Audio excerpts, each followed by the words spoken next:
following Yeshua. Following Yeshua.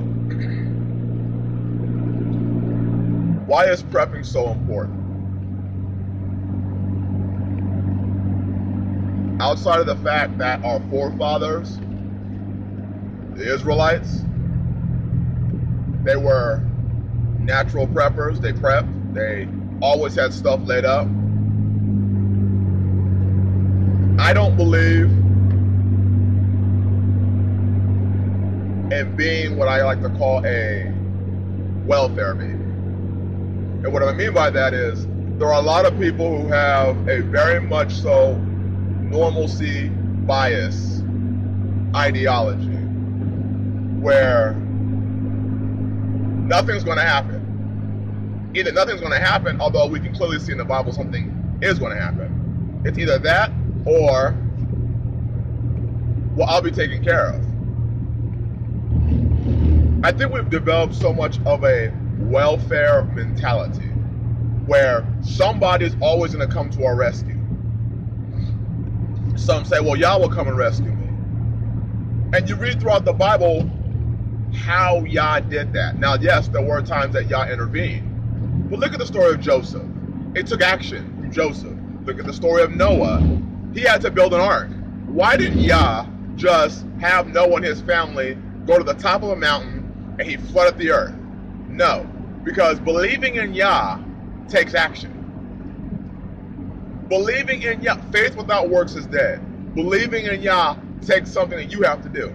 Read the story of Maccabees, where it was the Greeks who were making war with Israel. And Maccabees, the Greeks were making war against Israel on the Sabbath. And Maccabees, they were getting slaughtered because they weren't fighting back. They were just sitting there. And Maccabees said, you know what? We're going to pick up our weapons and we're going to fight on the Sabbath. They didn't just sit back and say, Yah's going to protect us. Because we like that, I'm going to call it empty faith, where we don't have to do anything. We just sit there and somehow, like I don't have to get a job because Yah's going to rain down money from heaven. And then what happens is we get on food stamps and welfare and we say, see, Yah's with us. Because I'm eating.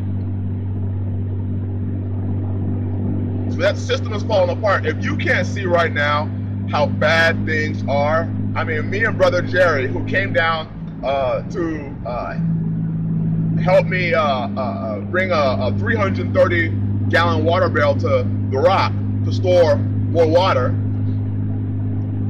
me and him were talking, and we were discussing like how in Cape Town, South Africa, they're running out of water. They're running out of water. In fact, it's happening all over the earth where water is becoming low, where food is getting harder and harder to grow.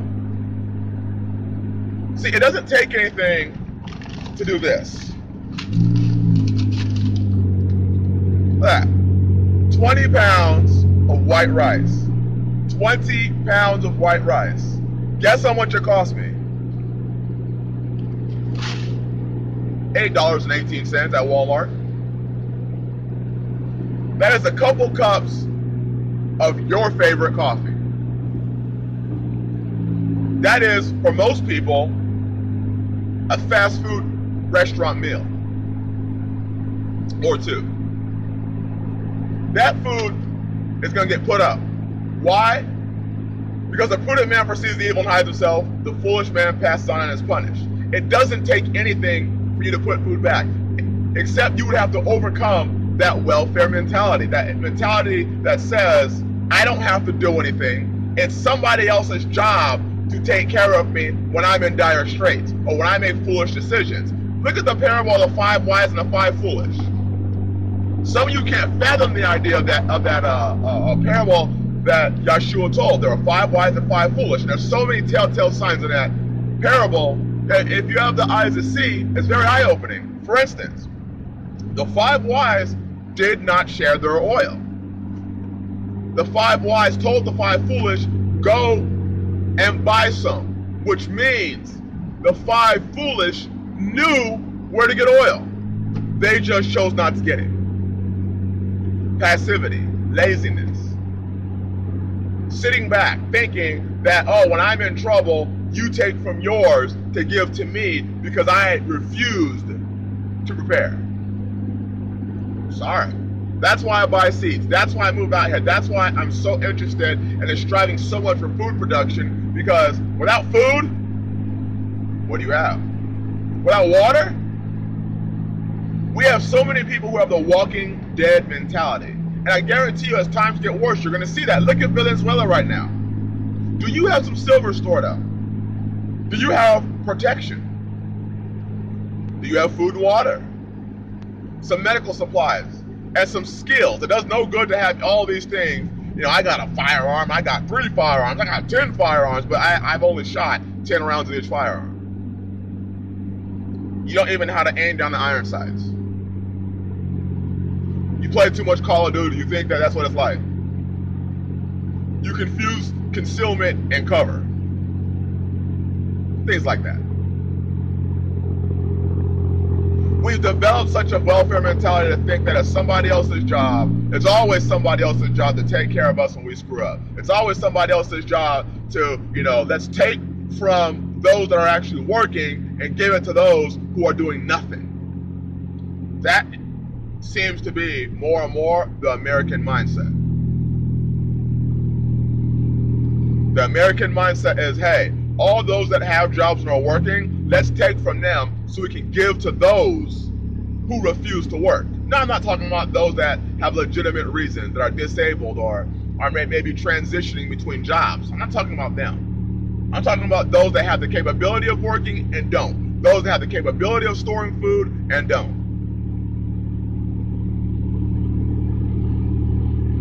Those that have the capability of putting things back and don't. Why? Because everything is just going to be okay. But yet, the world is giving us its signs. The 7 years of famine are quickly approaching, metaphorically speaking. We just, especially those of the faith, especially us who are Hebrews and Israelites, we just have this idea that we don't ever have to do anything. All we have to do is sit there. We make no moves, and we really do believe that things will just work out for our benefit. When clearly you look at our lives and we can clearly see it hasn't worked that way up to this point. Our faith requires works.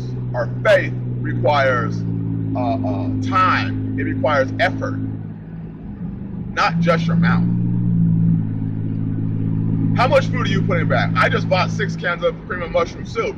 3 of them are getting put away in a food storage. 3 are going to be eaten. It's not hard. Yes, you may have to go without. Even if you're tight on funds, you can do it. I'm tight on funds. I don't ever have a whole lot of extra money. My money goes to the rock. You can do it. You can put back, Walmart has 10 cans of corn for 40 cents. You can buy the big 10 cans of corn for $4. Green beans, peas for $4. $4. There's no excuse. And if you are a man, you got a family, there's definitely no excuse. Because bad times are coming faster than we think.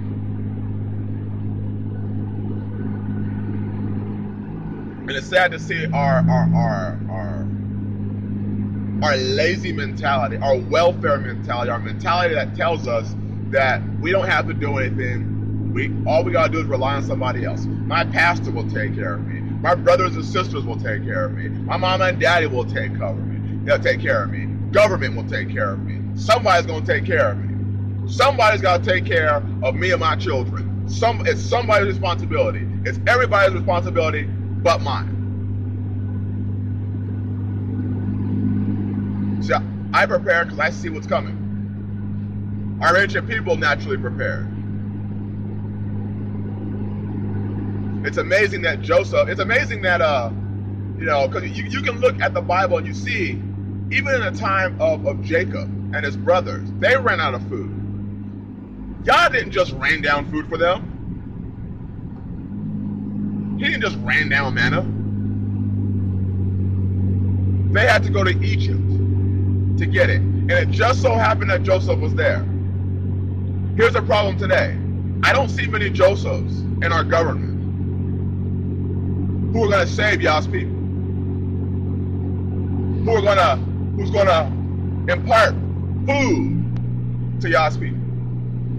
What I do see though, is I do see a beast system. And in order to buy and sell, in order to get your benefits, your food stamp benefits, in order to get, we're going to a cashless society very fast. In order to get your food and to spend that money on that card, you better take that mark. Well, I'll just barter then, following Yeshua. And what do you have to barter? For women, the oldest profession, prostitution, barter their body. They're doing that in Venezuela right now. 14-year-old girls are bartering their body for a meal. Men have to resort to crime, and that's what's going to happen. You're going to see a lot of Israelite people, a lot of people who say they keep the law, who are going to have to be resorting to wickedness to feed themselves. They'll have to sell themselves out, sell their friends out, sell their family out, sell somebody out. They'll have to go and eat pork. They'll have to do something because this world is about defiling Yah's people. I'll just die, following Yahshua. Yeah. You can't live for him right now. You're struggling right now, but you're just going to die for him when that time comes, right? The pride.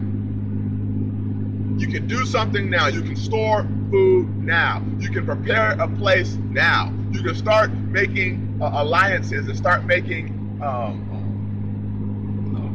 mutual assistance groups. People who you know, people who you trust. You can start doing these things now. But we're a lazy people. We wait till the last possible minute. I'm telling you, once that first raindrop falls from that sky, it's too late. The ark door's closed. Put some food back. It's not hard. Take some of that money that you waste monthly. Put something back. Even if you spent $10 a month, if you have no disposable income, you found a way to save up $5 or $10, watch Yah multiply it. But it's hard for Yah to multiply when there's nothing. Even look at the story of Yeshua. He multiplied those 2 loaves of bread and 5 fish.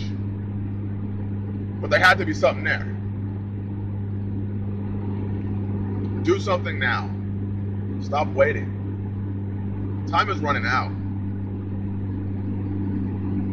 Especially those of the faith. So whether you be bloodborn or whether you be those grafted in. Do something now. Especially Hebrews. Do something. We're too damn lazy. We sit up in these cities and we do nothing. I just went and got some more seeds so I can plant some more food, so I can put some more seeds back. What are you doing? Walmart right now has those cheap 20-cent packets of seeds. You can go and buy. You can plant. You can get some buckets. You can get some containers. You can buy some soil. You can plant some food. You can learn right now. Learn that skill right now so you can be an asset to somebody. So that if you are going to flee and go somewhere, you can be an asset. But the better option is do it now. Prepare yourself now. Times are getting bad. Hope this is edifying. And help you make a move. Bless you. Shalom.